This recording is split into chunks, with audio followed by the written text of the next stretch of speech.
Taman Didikan Kanak-kanak atau Tadika merupakan salah satu benteng jati diri dan sahsiah bangsa untuk mempertahankan bahasa dan budaya Melayu di Patani, di selatan Thailand.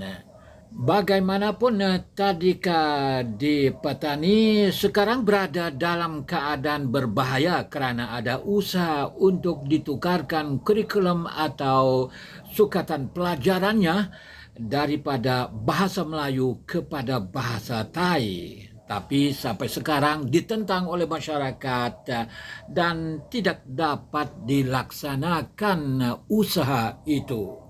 Malah ada juga usaha untuk dituliskan bahasa Melayu logat Patani dengan mengguna aksara Thai, dan perkara ini sudah dilaksanakan di beberapa sekolah contoh.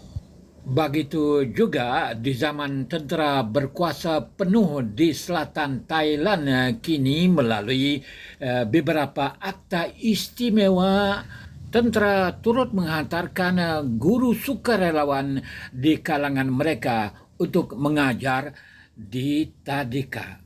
Hamba ada cerita untuk dipersembahkan. Assalamualaikum dan salam bahagia para penonton yang budiman sekalian. Dalam 5 minit kali ini saya akan membawa Anda melihat bagaimana perkembangan bahasa dan budaya Melayu di kalangan orang petani di selatan Thailand berhadapan dengan masalah kerana banyak faktor.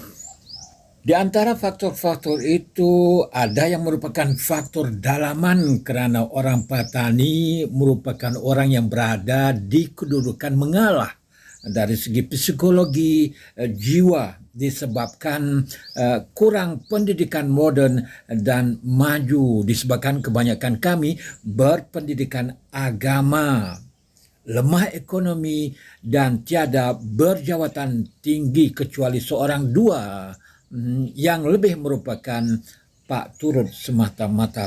Yang dianggap merupakan faktor-faktor luar pula adalah disebabkan di antaranya serangan demografi dan serangan budaya.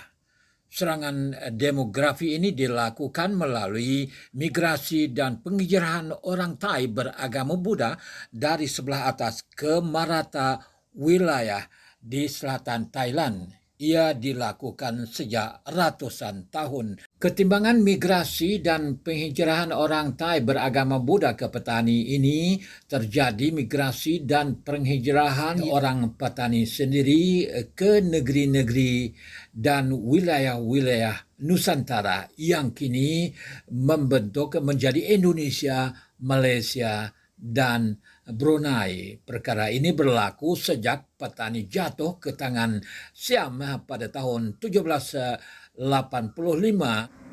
Sebenarnya jumlah orang petani yang meninggalkan negeri sendiri adalah jauh lebih besar daripada jumlah 20% orang Thai beragama Buddha yang tinggal di Patani sekarang. Saya mengambil contoh orang petani yang berhijrah ke Kelantan. Negeri Kelantan ini sebenarnya mempunyai penduduk yang berasal usul orang petani lebih ramai daripada penduduk Kelantan asli. Buktinya, menurut catatan Inggris di zaman penjajahan dulu, lebih 50% penduduk Kelantan adalah merupakan orang petani. Selepas merdeka, lebih ramai lagi orang petani yang berhijrah ke Kelantan kerana pelbagai faktor. Orang petani yang berhijrah ke negeri-negeri lain di Malaysia pun ramai juga, terutama Kedah, Perak dan Terengganu. Orang petani yang berhijrah ke pulau-pulau di Indonesia pun sangat ramai, dan saya perlu buatkan satu video tentang perkara ini pada masa akan datang. Mereka mendirikan kampung-kampung di sana. Malah ada pun negeri petani di Indonesia, iaitu di Ternate, Halmahera, Maluku. Negeri petani ini dikatakan ada kaitan dengan orang petani yang berpindah dan berhijrah ke pulau Indonesia itu sejak ratusan tahun lalu. Sedangkan serangan budaya pula adalah serangan yang dilakukan oleh sesuatu bangsa yang ada kuasa dan pemerintahan yang coba menghapus dan menelankan bahasa dan budaya kaum lain melalui pelbagai cara, terutama pendidikan nasionalisme melampau, tidak mengiktirafkan bahasa dan budaya kaum lain, menolak masyarakat majmuk dan sebagainya. Begitulah secara ringkas serangan budaya. Semua itu menjadi antara faktor yang menyebab berlaku kepudaran dan kelemahan perkembangan bahasa Melayu dan budaya datuk nenek orang Melayu di kalangan orang petani di selatan Thailand. Bahasa jiwa bangsa, hidup bahasa, hidup bangsa. Perlu diingatkan kepada mereka yang memantau saluran 5 minit saya ini untuk membuat laporan kepada pihak berkuasa Thai. Lakulah kerja dan tugas anda dengan sebaik-baiknya. Laporlah dengan jujur dan ikhlas berdasarkan paparan video ini dan video-video lain seperti seadanya, tanpa menyalah tafsir dan memberi gambaran yang bukan-bukan.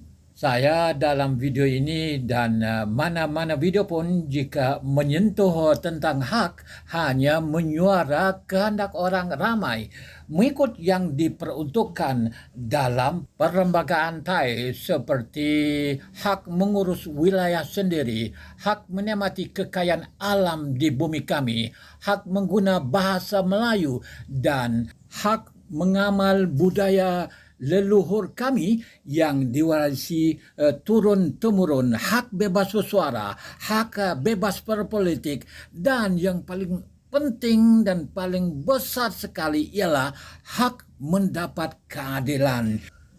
Terima kasih kerana menonton dan kita berjumpa lagi di bahagian akan datang.